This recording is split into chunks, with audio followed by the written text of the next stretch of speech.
aí, pessoal, tudo tranquilo? Sejam bem-vindos a mais um mergulho aqui no canal Márcio Rodrigues Concurseiro. Hoje a gente vai se aventurar por um documento que provavelmente já está tirando o som de muito professor por aí. O Decreto Paulista número 69.175 de 2024. Ele define aqueles famosos, ou dependendo do ponto de vista infames, pontos facultativos e o recesso de fim de ano para 2025. E para nos guiar nessa missão quase impossível de decifrar essa sopa de letrinhas, eu trouxe uma convidada mais que especial, a professora Carmen. Fera em Legislação e Direitos dos Servidores Públicos. Professora, seja muito bem-vinda, que bom te ter aqui. Oi, Márcio. Oi, pessoal. É um prazer estar aqui com vocês. Podem me chamar de Carmen. Vamos juntos desmistificar esse decreto. Porque, convenhamos, né? Ninguém merece começar o ano com dúvidas sobre quando vai poder descansar. Verdade, Carmen. Acho que todo mundo aqui já está fazendo as contas de quantos dias de folga dá para emendar, né? Mas antes de começarmos a sonhar com as férias, vamos entender o básico. Esse decreto afeta diretamente a vida de todos os servidores estaduais de São Paulo, principalmente a nossa comunidade de professores. Ele define não só os pontos facultativos, mas também como a gente vai ter que compensar as horas não trabalhadas depois. Então vamos começar pelo começo, Carmen. O que são exatamente esses pontos facultativos? E qual a diferença deles para os feriados? Boa pergunta, Márcio. É aí que muita gente se enrola. Feriado é feriado, né? Descanso garantido por lei, ninguém trabalha. Ponto facultativo já é outra história. A administração pública, no caso, o governo estadual, dá a opção de folgar, mas não é obrigatório. Geralmente, os serviços essenciais continuam funcionando normalmente. E alguns setores podem ter que fazer um esquema de revezamento. Ou seja, a folga não é garantida para todos. Entendi. E para 2025, quais são esses dias que o decreto coloca como ponto facultativo? Bom, se preparem para anotar. Carnaval nos dias 3 e 4 de março. Quarta-feira de cinzas, dia 5, mas só até o meio-dia. Dia 2 de maio, que é a sexta-feira depois do Dia do Trabalhador. Corpus Christi, dia 19 de junho. E a sexta-feira seguinte, dia 20. Dia 21 de novembro, sexta-feira, após o Dia da Consciência Negra. E, claro, as vésperas de Natal e Ano Novo, dias 24 e 31 de dezembro. Olha, confesso que já estou de olho naquela emenda do Corpus Christi, mas me diz uma coisa, Carmen. E o Dia do Servidor Público, que a gente costuma comemorar dia 28 de outubro, como fica? Essa é uma mudança importante que o decreto traz, Márcio. Anotem aí. Em 2025, o Dia do Servidor Público cai numa terça-feira, mas o ponto facultativo foi transferido para segunda-feira, dia 27. Ou seja, dia 28 vai ser dia normal de trabalho. Interessante essa mudança. Acho que muita gente vai acabar se confundindo. Já que estamos falando de mudanças, me lembrei de outro ponto importante.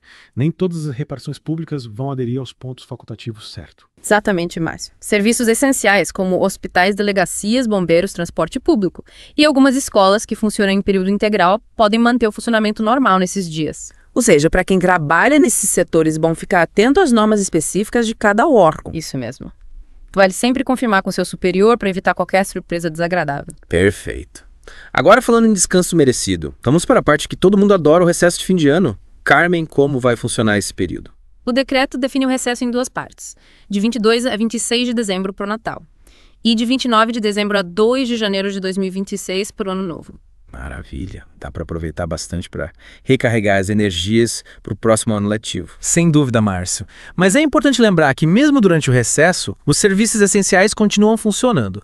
Haverá um esquema de revezamento entre os servidores para garantir que tudo funcione direitinho. Ou seja, não é bem uma folga geral, né? Alguns de nós vão ter que dar um plantãozinho de Natal ou Ano Novo, mas tudo bem, faz parte. Agora, vamos ao que interessa, como fica a compensação dessas horas não trabalhadas durante os pontos facultativos e o recesso. Essa é a parte que costuma gerar mais dúvidas e, vamos ser sinceros, um pouco de dor de cabeça. É verdade, Márcio. Essa parte é crucial. O decreto estabelece um prazo de 180 dias a partir do primeiro dia útil após a publicação, para compensar as horas não trabalhadas, e a compensação deve ser feita à razão de 1 hora por dia, de acordo com a jornada de cada servidor. Então, se eu folgar um dia inteiro, vou ter que compensar 8 horas trabalhando 1 hora a mais por dia durante 8 dias. Exatamente, a lógica é essa. Mas atenção, quem define como essa compensação vai ser feita é o seu superior hierárquico. Ele vai levar em consideração as necessidades do setor, o tipo de trabalho que você realiza, e vai determinar a melhor forma de compensar as horas sem prejudicar o serviço. Entendi. Então a gente pode ter situações bem diferentes, né? Em alguns setores a compensação pode ser com horas extras diárias, em outros trabalhando em algum sábado do mês, por exemplo. Isso mesmo. O importante é que tudo fique bem definido e documentado para evitar qualquer problema no futuro. E, Carmen, na área da educação, as coisas podem ser um pouco mais complexas, né? Os professores têm um calendário letivo específico com aulas e atividades extracurriculares, reuniões pedagógicas. Como fica a compensação de horas nesse caso? É verdade, Márcio. A educação tem suas particularidades. Geralmente, a SEDUC-SP publica portarias específicas para regulamentar o funcionamento das escolas durante os pontos facultativos e o recesso. Essas portarias detalham como a compensação de horas deve ser feita pelos professores e servidores administrativos, levando em consideração o calendário escolar. Então a gente tem o decreto estadual que define as regras gerais e as portarias da SEDUC que complementam essas regras adaptando-as à realidade da educação. Exatamente. É importante que os professores e servidores da educação fiquem atentos a essas publicações, que geralmente saem no Diário Oficial do Estado. Pode parecer chato acompanhar essas informações, mas é fundamental para garantir nossos direitos e evitar problema. Com certeza, informação nunca é demais. E a gente sabe que a galera que acompanha o canal é super antenada, sempre em busca de conhecimento para se destacar nos concursos. Falando nisso, Carmen, você tem alguma dica de ouro para os nossos concurseiros de plantão? Algum ponto específico do decreto que costuma cair em provas? Olha, Márcio, uma dica que eu sempre dou é atenção à diferença entre ponto facultativo e feriado. Isso já foi tema de muitas questões de concurso. E muita gente ainda confunde esses conceitos. É importante saber que o ponto facultativo é uma prerrogativa do administrador público, que pode ou não suspender o expediente, enquanto o feriado é um dia de descanso obrigatório estabelecido por lei. Anotado. Diferenciar ponto facultativo de feriado é essencial para mandar bem nas provas.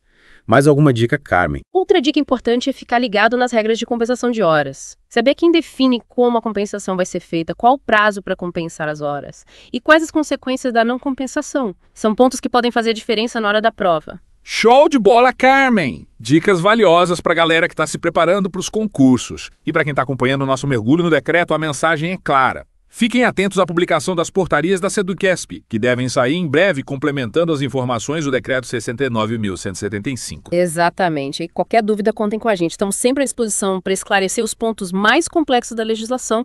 Afinal, conhecimento é poder. E com essa frase de impacto, a gente encerra a primeira parte do nosso mergulho no Decreto número 69.165 de 2024. Mas não se desesperem, pessoal, ainda tem muita coisa boa vindo por aí. Já a gente volta com a parte 2 do programa, desvendando os últimos mistérios desse decreto. Até daqui a pouco. E aí, pessoal, voltamos para a segunda parte do nosso mergulho no Decreto 69.175 de 2024. Se na primeira parte a gente desvendou o básico sobre os pontos facultativos e o recesso de fim de ano, agora vamos afundar de cabeça na questão da compensação de horas. É isso aí, Carmen. Essa é a parte que costuma gerar mais dúvidas, ainda mais na área da educação que tem um calendário letivo bem específico. Então vamos direto ao ponto como funciona essa compensação na prática. O decreto fala em 180 dias para compensar as horas não trabalhadas. Mas como isso se aplica no dia a dia das escolas? Márcio, a gente precisa ter em mente que o decreto estabelece um prazo geral. Mas a forma como essa compensação vai acontecer varia muito de setor para setor. E na educação não é diferente.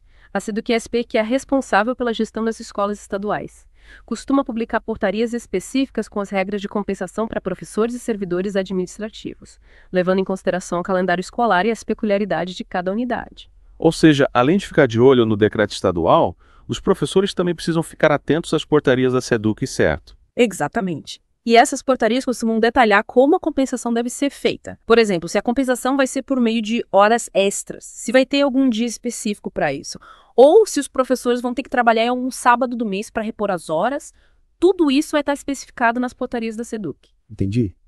E você acha que essa flexibilidade na forma de compensar as horas é vantajosa para os professores? Olha, Márcio, eu acho que a flexibilidade pode ser sim uma vantagem, desde que seja bem organizada e que os professores participem da decisão sobre como a compensação vai ser feita. Afinal, cada escola tem uma realidade diferente. E é importante que a forma de compensação seja adaptada a essa realidade. Concordo com você.